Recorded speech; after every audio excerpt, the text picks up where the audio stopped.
नमस्कार मित्रों, मैं प्रदीप श्रीवास्तव कहानी टाइम में आपका स्वागत करता हूँ।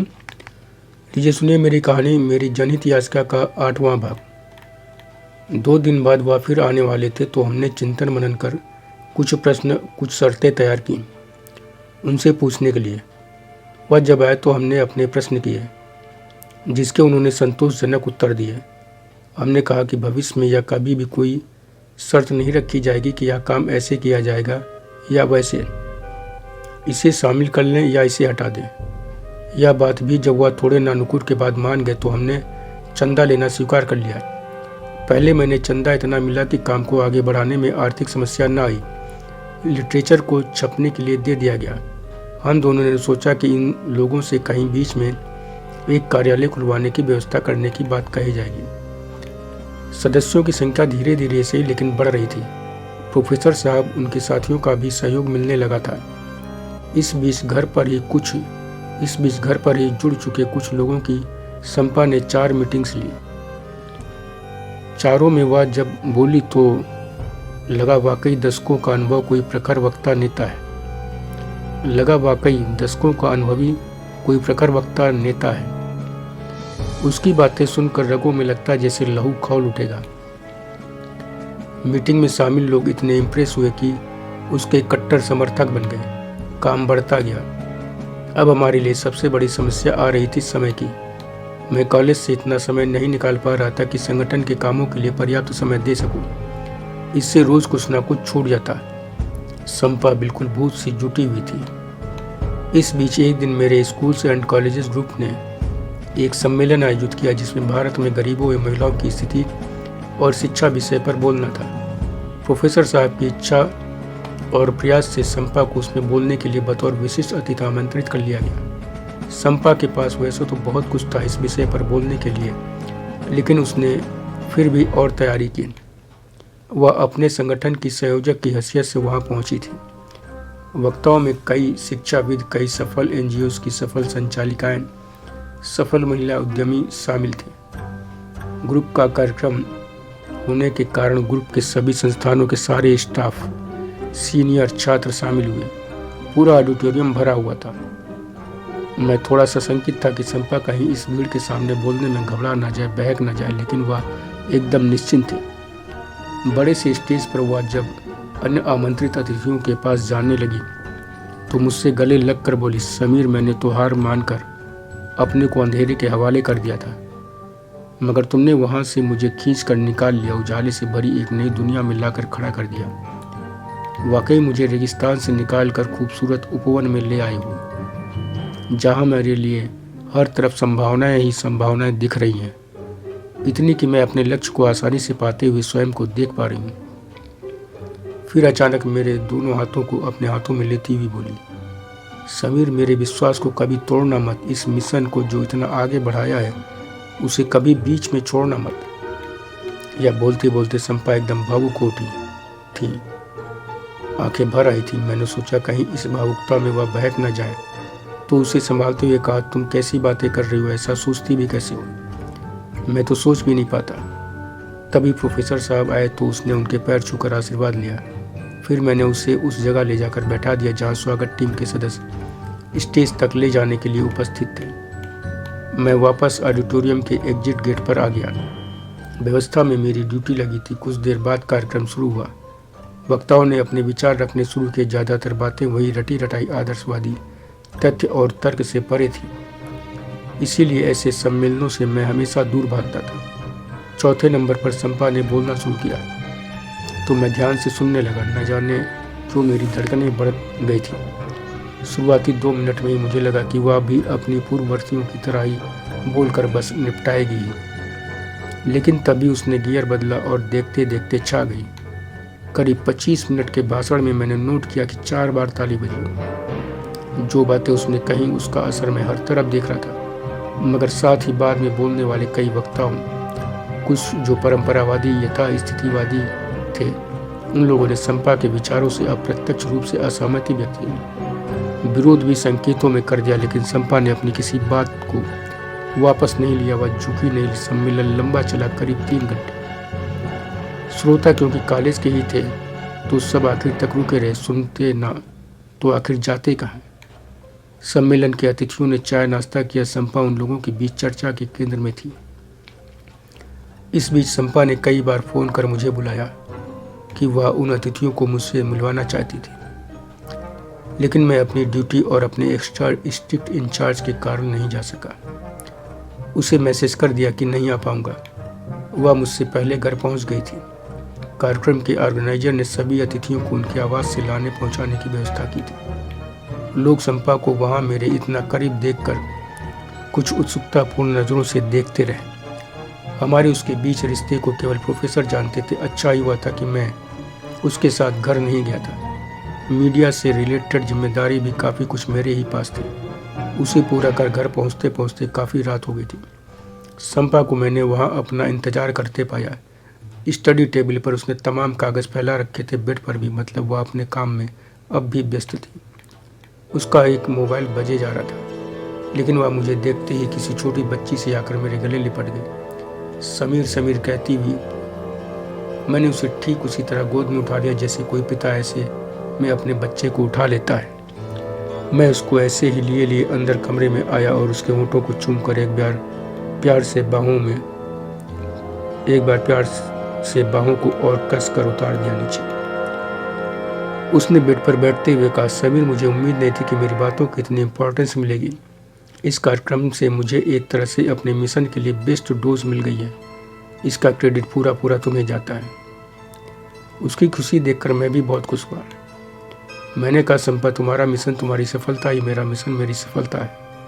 अभी तो हम लोग सिर्फ शुरू ही हुए हैं, शुरू ही कर पाए हैं। अभी तो हमारा टारगेट बहुत दूर है, इतना दूर है कि अभी उसका अक्स भी नहीं दिख रहा है। इसलिए हमें अपने प्रयास और तेज करने पड़ेंगे। जैसे जैसे सफलता मिलेगी हमारी जिम्मेदारी भी वैसे वैसे बढ़ती जाएगी। मेरी इस बात पर वह बोली, मैं समझ रही हूँ समीर, इसके लिए मैं हर क्षण तैयार हूँ। ऐसी बातों के साथ साथ हम दोनों ने खाना खाया। संपा होटल से ही खाना ले आई थी, बहुत सादा सा खाना, दाल रोटी सब्जी सलाद। संपा किचन से दूर भागती थी, उसकी आदत मुझे अच्छी नहीं लगती थी। खाने के बाद 1 या 2 पैग विस्की के लेना हम दोनों की आदत थी, नहीं तो हम दोनों थकान से अपने को बहुत पस्त पाते थे। विस्की लेने के बाद संपा ने कार्यक्रम को लेकर कुछ और बातें भी की। आखिर में यह भी बताया कि एक एनजीओ चलाने वाली, जिनके पति बड़े बिजनेसमैन हैं, ने अपने घर बुलाया है। वह मिशन से जुड़ना चाहती है, अपनी भरसक मदद देने को तैयार है, खासतौर पर आर्थिक।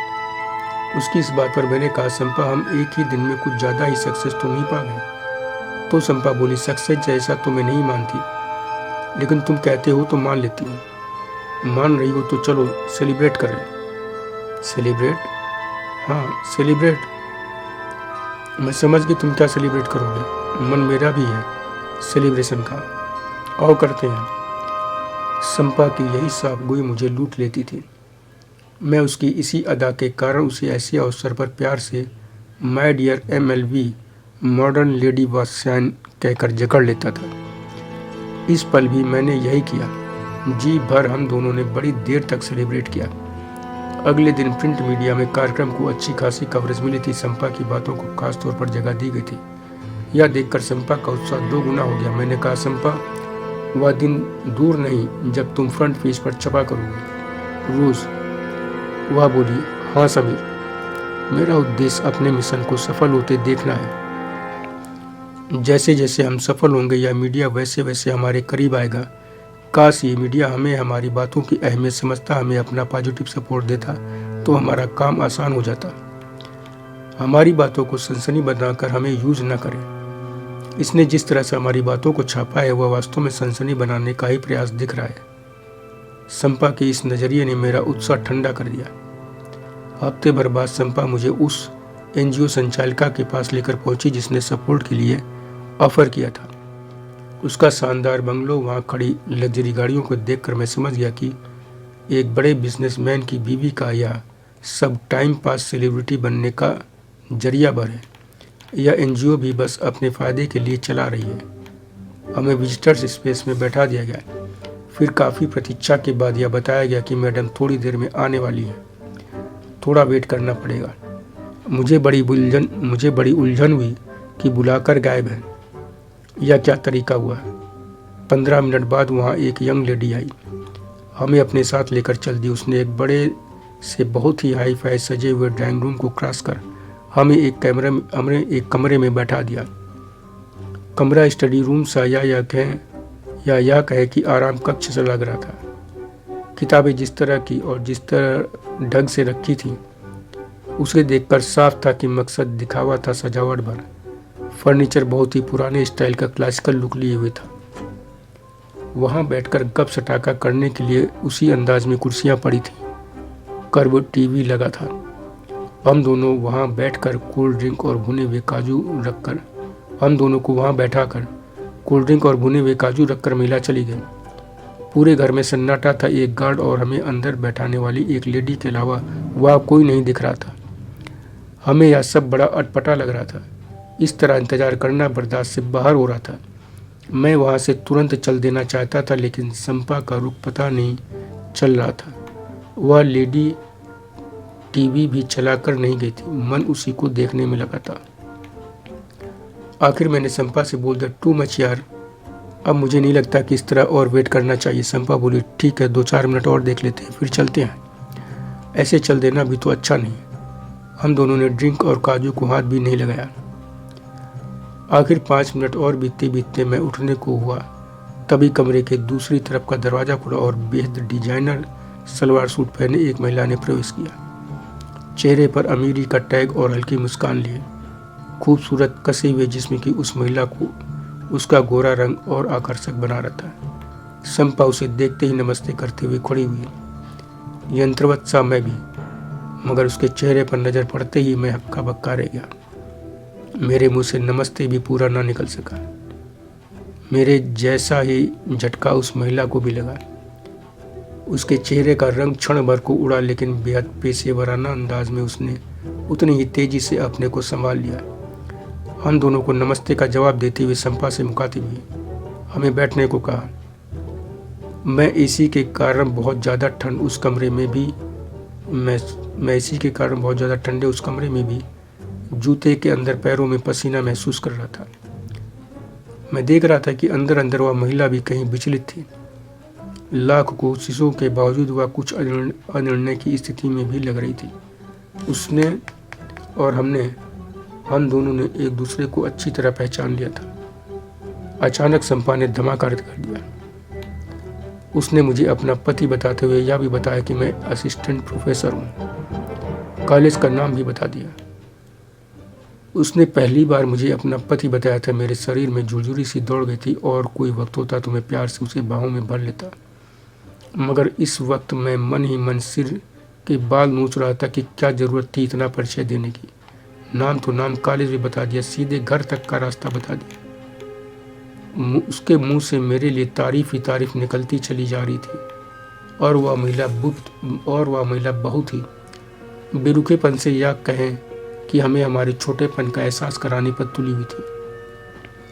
हमें एहसास करा रही थी कि हम मांगने आए। वह संपा संगठन को लेकर बस फॉर्मेलिटी वाली बातें ही कर रही थी। मैं उसके ठीक सामने बैठा तो वह कनखियों से बार बार मुझे देख रही थी। बातों ही बातों में अचानक ही उसने संपा से पूछ लिया, आपकी शादी कब हुई? संपा ने इस प्रश्न से एक झटका सा महसूस किया। फिर उसने कहा, यही कोई साल भर पहले। इस पर वह अचानक ही बोली, शादी बहुत लेट की क्या? अभी शादी को साल भर हुए हैं और आप इन कामों में लग गई हैं। अभी शादी एंजॉय करनी चाहिए। और मैं नहीं समझ पा रही कि शादी फिर बच्चे वगैरह भी सोचेंगी, कैसे इस काम को करेंगी? या कोई 1-2 दिन का काम तो है नहीं। आपने कहीं किसी से इंस्पायर्ड होकर जोश में ही बस यूं ही तो कदम नहीं उठा लिया? यह कहते हुए उसने एक जलती हुई दृष्टि मुझ पर भी डाल दी। उसकी इस बात से मैंने संपा के तन बदन में लगी आग की तपस महसूस की। उसके चेहरे की भंगिमा बदल गई थी। कुछ क्षण शांत रहकर उसने कहा, यह हमारी दूसरी मुलाकात है। बहुत सी बातें आप सम्मेलन में ही मेरी सुन चुकी हैं। इसके बाद यहाँ उसी पॉइंट पर फिर से बात करने का कोई लॉजिक मैं नहीं समझ पा रही हूँ। मैं ऐसा सोचती हूँ कि हमें टू द पॉइंट बात करनी चाहिए। इस जैसे काम को करने के लिए मैं जितना आगे बढ़ चुकी हूँ, आपको क्या लगता है कि किसी की नकल करने या बिना किसी विजन के सिर्फ इंस्पायर्ड होने से किया जा सकता है। संपा की तल्खी से मैं समझ गया कि बस अब यहाँ से जल्दी चलने का समय आ गया। इस हाई हेडेड महिला ने जानबूझकर ही संपा को इस तरह छेड़ा है कि यह मीटिंग तुरंत खत्म हो। वह अपने मकसद में कामयाब रही। मेरा अनुमान सही निकला। संपा अपनी बात पूरी कर तुरंत उठ खड़ी हुई और नमस्कार करती हुई बोली, मुझे लगता है और आगे बात करके हम एक दूसरे का समय ही बर्बाद करेंगे। यह कहकर वह बाहर की ओर चल दी। मुझे तो उसके साथ नत्थी होना ही था, तो मैं भी हो लिया। रास्ते में मैंने संपा से कहा, आखिर तुमने इसमें ऐसा क्या देख लिया जो इससे मिलने चली आई? उस समय मैंने इसे जो समझा था उसके कारण चली आई, इस उम्मीद में कि यह बहुत हेल्पफुल होगी हमारे काम में। अब क्या बताऊं, सम्मेलन में जब मिली थी तो अलग खींच कर बातें कर रही थी। लग रहा था कि बस अभी सारी हेल्प कर देगी, ऐसी हेल्प करेगी, इतना काम करेगी कि बस अभी का अभी आंदोलन चरम पर खड़ा हो जाएगा। मिलने के लिए न जाने कितनी बार कहा, चलते चलते पूरा प्रेशर डाला था कि जरूर मिलूं, मगर अभी तो ऐसे गिरगिट की तरह रंग बदल गए कि मैं शॉक्ड हूं। इतनी बड़ी फ्रॉड होगी मैं तो सोच भी नहीं पाई थी। इस हिपोक्रेसी ने ही तो हमारे समाज का बंटाधार किया है। मैंने संपा को क्रोधने के लिए कहा, लेकिन जो कुछ भी कर रही है अपने एनजीओ के थ्रू कर ही रही है ना। तुम भी क्या बात करते हो? सोशल वेलफेयर आजकल ऐसी रईसजादियों के लिए एक फैशन बन गया है। ये न्यूज़ में बने रहना चाहती है, सोशल वेलफेयर के नाम पर गवर्नमेंट से भी वसूली करती रहती है। हमेशा फैशन क्लबों होटलों में एंजॉय करने वाली ये औरतें समाज के बारे में जानती है क्या जो समाज की सेवा करेंगे? इन्हें अपने मेकअप हेल्थ क्लबों से मुक्ति मिले तब तो इन्हें कुछ दिखाई देगा। संपा पूरी तरह से फायर थी। तभी मैंने कहा, तुम ठीक कह रही हो। देखा नहीं किस तरह मेकअप किया हुआ था, कितना मेंटेन किया हुआ है अपनी बॉडी को। ऐसी बॉडी का भी कोई मतलब है जो सिर्फ अपने लिए ही हो? समाज देश दुनिया के प्रति भी कोई तो कुछ उत्तरदायित्व बनता है। तो क्या तुम यह आंदोलन अपना दायित्व समझकर शुरू कर रही हो? तुम कह सकते हो ऐसा, लेकिन मैं ऐसा नहीं सोचती। मैं कुछ भी केवल दायित्व निभाने के लिए नहीं करती। ऐसी ही बहस करते कई और काम निपटाते हुए हम दोनों देर रात घर पहुंचे। संयोग से जिस काम के लिए जहां जहां गए वहीं नाकामी मिली। इससे संपा बहुत खिन्न थी, मैं भी। लेकिन मेरी खिन्नता का कारण दूसरा था, सिर्फ और सिर्फ उस रईसजादी को लेकर था। यह वह महिला थी जिसने मेरी सर्विस 3 बार हायर की थी, और तब यह मुझे इस घर में लेकर नहीं बल्कि गुरुग्राम के पास किसी जगह लेकर जाती थी। हर बार यह मुझे एक ही घर में ले गई, लेकिन बार बार नए नए रास्तों से। वापसी के लिए ऐसी जगह छोड़ती जो उस घर के बजाय मेरी डेस्टिनेशन के और आगे जाते थे। टैक्सी के लिए मुझे अलग से किराया देती थी। यह मेरी ऐसी क्लाइंट थी जो जब तक मुझे साथ रखती तब तक कुछ न कुछ एक्सपेरिमेंट अवश्य करती रहती। उसकी हरकतों को मैं बहुत ही विकृत मानता था। वह ऐसी थी जिसे कोई भी पुरुष सेटिस्फाइड नहीं कर सकता था। मैं उसकी हरकतों से इतना परेशान हो जाता था, इतना थक जाता था कि सोचता इसके लिए तो यह जितना पेमेंट करती है या उसका 10 गुना करे तभी ठीक है, अन्यथा नहीं। यह सोचने के बाद जब इसने चौथी बार कांटेक्ट किया था तो मैंने कह दिया था कि कहीं और बिजी हूँ, फिलहाल टाइम नहीं है। इस पर यह बहुत सख्त नाराज हुई थी। अब मुझे भीतर ही भीतर अपनी जान का खतरा नजर आने लगा था। इधर संपा ने मेरे लिए जैसा धमाका किया इस रईसजादी के घर पर किया था, वैसा ही घर पहुंचकर किया। दिन भर का थका था। देर रात जब सोने के लिए बेड पर पहुंचे तो हम दोनों दिन भर की असफलताओं पर जो बातें खाने पीने से लेकर अब तक चली आ रही थी उन्हें विराम दिया। टीवी ऑफ की। मैं लेट गया। संपा बगल में थी, मोबाइल के मैसेज बॉक्स को चेक कर रही थी। मैंने सोचा सो जाएगी थोड़ी देर में, लेकिन उसने मोबाइल में व्यस्त रहते हुए ही पूछा, समीर पता नहीं मैं सही कह रही हूँ कि नहीं, लेकिन मुझे वहाँ ऐसा लगा जैसे कि तुम दोनों एक दूसरे को देखकर चौंक गए थे, जैसे कि जानते हो एक दूसरे को, और अचानक ही बहुत एबनॉर्मल सी पोजीशन में आमने सामने आ गए। आखिर ऐसा क्यों हुआ? संपा की इस बात ने मुझे एकदम हिलाकर रख दिया था। बड़ी मुश्किल से खुद को संभाले लेटा रहा। कुछ जवाब सूझ नहीं रहा था तो चुप था। तभी वह फिर बोली, सो गए क्या? बोल क्यों नहीं रहे? मैंने सोचा इसे तुरंत कुछ जवाब ना दिया तो इसका शक और गहरा जाएगा। मैंने नींद में होने का ड्रामा करते हुए कहा, ऐसा तो कुछ नहीं हुआ था, पता नहीं तुम्हें ऐसा क्यों लगा। बात को डाइवर्ट करने की गरज से मैंने यह भी जोड़ दिया कि शायद तो तुम्हें तुम्हारी इस बात से हुआ था। शायद तो मैं तुम्हारी बात से हुआ था। संपा बोली, मेरी बात से? मैंने ऐसा क्या कहा था? क्यों क्यों तुमने मुझे हस्बैंड कह के इंट्रोड्यूस किया? ओह नहीं, हो क्या? क्यों क्यों नहीं? शायद इसलिए हुआ कि तुमने मुझे पहली बार हस्बैंड कहा, वह भी वहाँ उसके सामने। उसके पहले तुमने कभी नहीं कहा।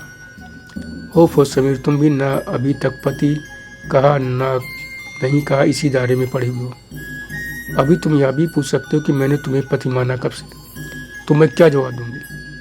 देखो, हमारा तुम्हारा जो रिश्ता है तुम्हें स्पष्ट हो जाए इसलिए मैं यह भी जोड़ रही हूँ कि पति पत्नी का, जिसे तुम आज समझ पाए हो कि सिंदूर डाला, फेरे लगाए, माला पहनाई और बन गए पति पत्नी। मैं यह मानती हूँ कि हमारा तुम्हारा आज जो रिश्ता है वह धीरे धीरे विकसित हुआ है और यहाँ तक पहुँचा है।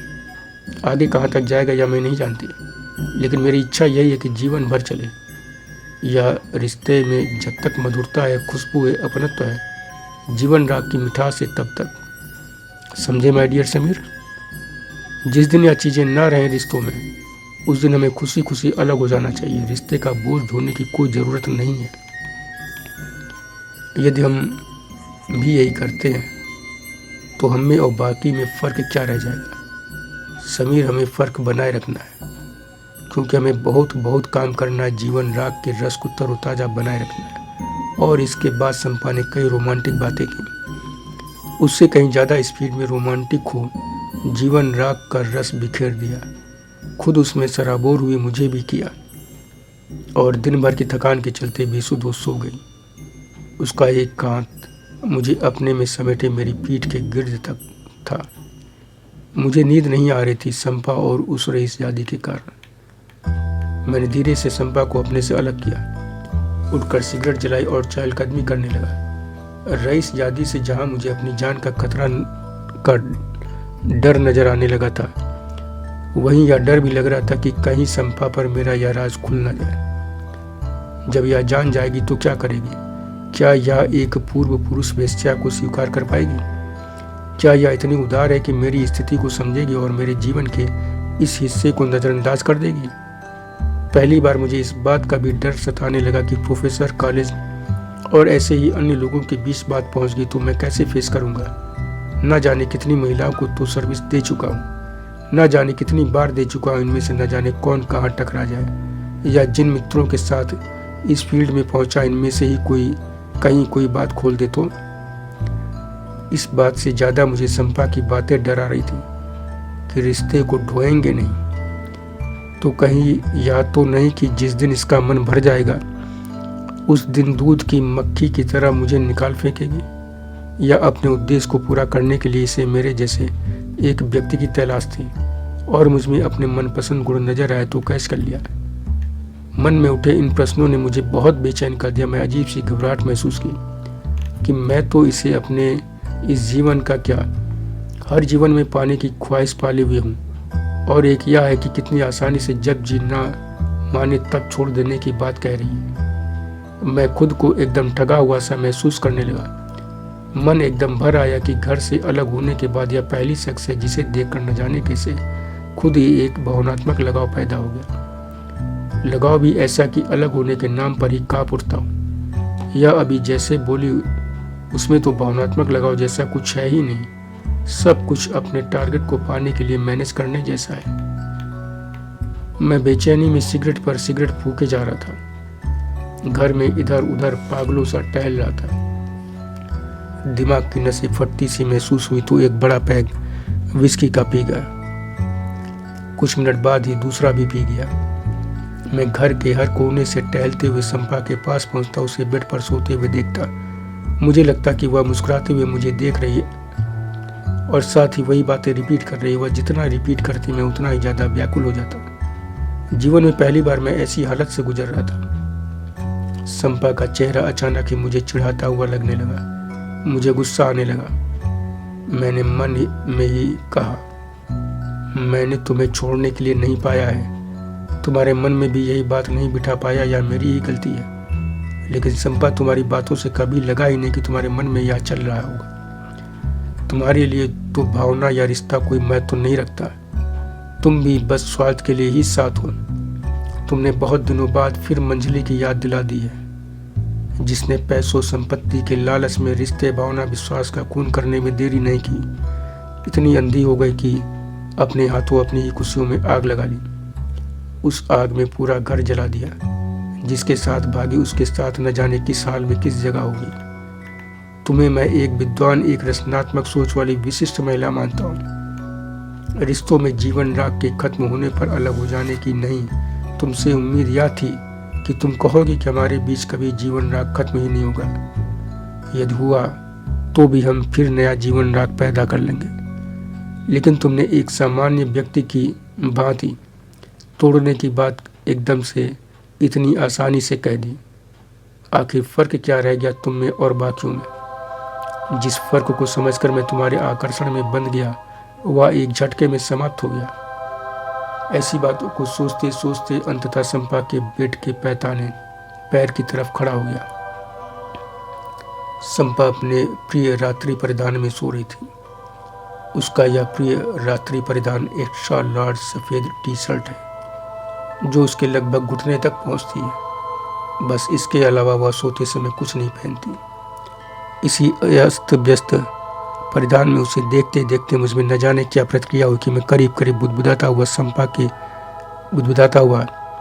कि संपा, मैं ऐसा नहीं होने दूंगा। मैं तुम्हें इतना प्यार करूंगा कि हमारे बीच जीवन राग जन्म जन्मांतर तक चलता ही रहेगा। इसके साथ ही मैं संपा के पास बेड पर पहुंचा और बिजली की फुर्ती से उसे प्यार करने लगा। इससे उसकी गहरी नींद एकदम टूट गई। वह सकपकाकर उठने की कोशिश करने लगी, लेकिन मैंने मौका नहीं दिया। वो समीर, अरे यार ये क्या हुआ? उसकी ऐसी किसी बात का मुझ पर कोई असर नहीं पड़ा। जब मैं शांत हुआ तो वह झटके से उठकर बैठी और मुझे तरड़ती हुई कहा, what happened mister Sameer, what is this? ये क्या तरीका है? घंटे पर पहले ही कंप्लीट किया था, ऐसा भी क्या? मुझसे कुछ जवाब ना सूझा। मैं नाइट लैंप की हल्की रोशनी में अवाक सा उसे देखता रहा तो वह बोली, आखिर क्या बात है जो ऐसी हरकत की? अब तक तो उसे ड्रिंक का पता चल गया था।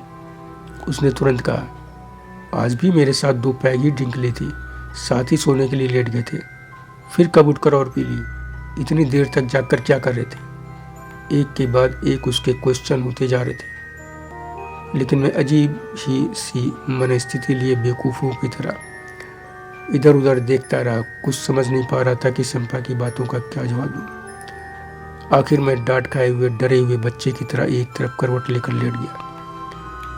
मेरी जान में जान तब आई जब मेरे लेटते ही संपा न जाने क्या सोचकर चुप हो गई। कुछ ही देर में मैंने उसे भी टॉयलेट से आकर बेड पर लेटते हुए महसूस किया। सुबह मैं जब सोकर उठा तो 9 बज गए थे। बेड पर बैठे बैठे कमरे में इधर उधर नज़र दौड़ाई, मगर संपा नहीं थी। इतनी देर में मेरी आंखों के सामने रात का दृश्य दौड़ गया। मुझे पछतावा होने लगा कि मैंने यह क्या जंगलीपन वाली हरकत की। मुझे संपा से माफ़ी मांगनी चाहिए, हुआ गुस्सा हो गई होगी। मैं उठकर ड्राइंग रूम की तरफ चल दिया। उसके लैपटॉप की कीबोर्ड की बड़ी हल्की सी आवाज़ें उधर से ही आ रही थी। मैं वहाँ पहुँचा तो मेरे स्लीपर की आवाज़ सुनकर उसने सेकंड भर को मुझे देखा, फिर लैपटॉप पर कुछ टाइप करने लगी। वह अपनी किताबें लैपटॉप पर ही सीधे टाइप करती थी। इस तरह उसने अपना गुस्सा जाहिर कर दिया था। वह बहुत ज़्यादा गुस्से में थी। कुछ देर एक ही जगह खड़े रहकर मैं एक डरे हुए छात्र की तरह आगे बढ़ा कि बस अब टीचर की मार पड़ने ही वाली है। वह सोफे पर बैठी अपने पैरों पर लैपटॉप रखी हुई थी। मैं उसके पैरों से एक कदम पहले रुक गया। कुछ क्षण चुप रहा कि देखूं या क्या बोलती है। वह ना बोली, लगी रही अपने काम में। तो मैंने आत्मग्लानि से भरे लहजे में कहा, सॉरी, अब ऐसा कभी नहीं होगा। अब ऐसा भी क्या गुस्सा, कभी कभी कंट्रोल नहीं रहता, हो जाती है गलती। इस बार संपा बोली, कंट्रोल? क्या मतलब है तुम्हारा कंट्रोल से? अरे घंटा भर भी नहीं हुआ था, इतने दिन से साथ रह रहे हो, फिर कंट्रोल की बात कहाँ से आ गई? उसने लैपटॉप सोफे पर किनारे रख दिया। फिर कहा, ऐसा तो था नहीं कि मैं उसी समय कहीं भाग जाने वाली थी हमेशा के लिए, फिर कभी ना मिलते। तुमने बिल्कुल गुंडों मवालियों की तरह मेरा रेप किया है समीर, रेप। कितनी क्रूएल्टी से तुम बिहेव कर रहे थे, मैं एकदम घबरा गई थी। मुझे लगा कि तुम मेरा मर्डर करने वाले हो। तुम्हारी इस हरकत से मैं बहुत दुखी हूँ, मैं आश्चर्य में हूँ। I am really hurt too much, I am deeply shocked. उस समय तुम एक हार्ड कोर रेपिस्ट लग रहे थे। दिन में ही मैंने दुनिया के सामने तुम्हें हस्बैंड कहा और तुमने कुछ ही घंटों बाद मेरा रेप कर दिया। आखिर क्यों किया ऐसा? मैं रीजन जानना चाहती हूँ। उस समय लग रहा था कि जैसे तुम मुझे किसी बात के लिए ब्रूटली पनिश कर रहे थे। मुझे सच बताओ समीर, रीजन क्या था? मैं हर हाल में सच जानना चाहती हूँ। बताओ मुझे क्या बात है। मुझे लगा कि स्थिति बहुत गंभीर होने जा रही है। किसी तरह इसे संभाल ना लिया तो कुछ अनहोनी जैसी बात हो सकती है।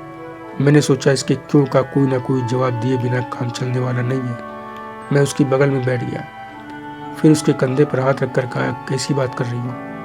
कोई रीजन वीजन नहीं है। तुम अपनी उस मेगा लार्ज टी शर्ट में ऐसी सेक्सीएस्ट पोजीशन में थी कि मैं हाइपर एक्साइटेड हो गया। थोड़ा काम विस्की का भी था। समझ लो यार कि सब टी शर्ट के कारण हुआ। मैंने बात को मजाकिया लहजा देकर माहौल को हल्का करना चाहा, उसे बाहों में भरना चाहा, लेकिन संपा छोड़ने को तैयार नहीं थी। उसने मेरे हाथ को धीरे से अपने कंधे से परे हटाते हुए कहा, मुझे कोई स्कूली गर्ल समझ रखा है क्या कि तुम्हारी इस बचकानी बात पर यकीन कर लूँगी? सब टी शर्ट के कारण हुआ ना? ठीक है, आज से यही छूऊंगी नहीं और कुछ भी नहीं पहनूंगी। फिर देखती हूँ तुम आगे क्या बहाना बनाओगे। तुम्हें कपड़े एक्साइटेड करते हैं ना, तो उन्हें रात में पहनूंगी नहीं। मैंने कई बार सॉरी बोल रहा हूँ ना। मैंने कहा, बार सॉरी बोल रहा हूँ ना, अब बस भी करो गुस्सा। मैंने उसे फिर हंसाने की कोशिश की, लेकिन उसका असर कुछ खास नहीं पड़ा। बस वह थोड़ा नरम भर पड़ी, लेकिन आगे यह कहकर मुझे फिर हिला दिया। उसने कहा, पता नहीं मेरा अनुमान कितना सही है या गलत कि कल केवल एक यही एबनॉर्मल बात नहीं हुई थी। वह रईसजादी और तुम जब मिले तो ऐसा लगा कि जैसे कि तुम दोनों एक दूसरे को देखकर चौंके। ऐसा कुछ तुम दोनों के बीच है जिसने वहाँ अचानक सामना होने पर दोनों को सकते में डाल दिया।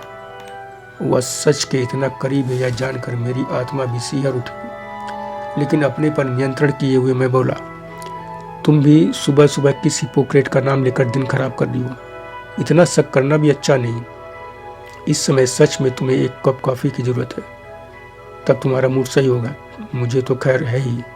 तुम अपना काम करो, मैं बना कर लाता हूँ। मुझे पीछा छुड़ाने, बात खत्म करने का तुरंत फुरत यही एक रास्ता नजर आया।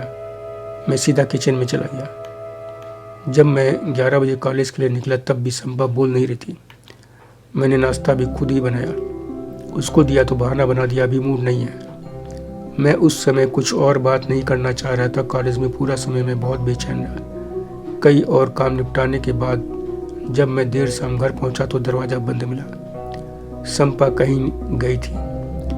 मैं ताला खोलकर अंदर पहुंचा तो किचन सहित पूरे घर की हालत बता रही थी कि संपा ने किचन में कदम रखा ही नहीं। जो नाश्ता मैंने दिया था वह भी उसी तरह सोफे के सामने टेबल पर पड़ा था। घर की हर चीज़ अपनी जगह पर वैसी ही पड़ी थी जैसी कल थी। मेरा दिमाग और परेशान हो गया। मन में प्रश्न उठा कि मैंने तो उसे प्यार किया था, अपने प्यार की पराकाष्ठा का एहसास कराना चाह रहा था। उस एहसास में इतना उसे डुबो देना चाहता था कि वह जीवन में किसी भी सूरत में मुझसे अलग होने की बात सोच ही ना सके। लेकिन उसने इसे उल्टा ही समझा, प्यार को रेप बता रही है। आखिर मैंने ऐसा क्या कर दिया कि इतना गुस्सा दिखा रही है? इस तरह तो मैं रह ही नहीं पाऊंगा, पागल हो जाऊंगा। आखिर प्यार को रेप कहने की कोशिश ही क्यों कर रही है, जबकि मैंने सिर्फ प्यार किया था। गलती थी तो सिर्फ इतनी कि थोड़ा ज़्यादा एग्रेसिव था। कहीं इसके मन में कुछ और तो नहीं शुरू हो गया है। धन्यवाद मित्रों, शेष अगले भाग में।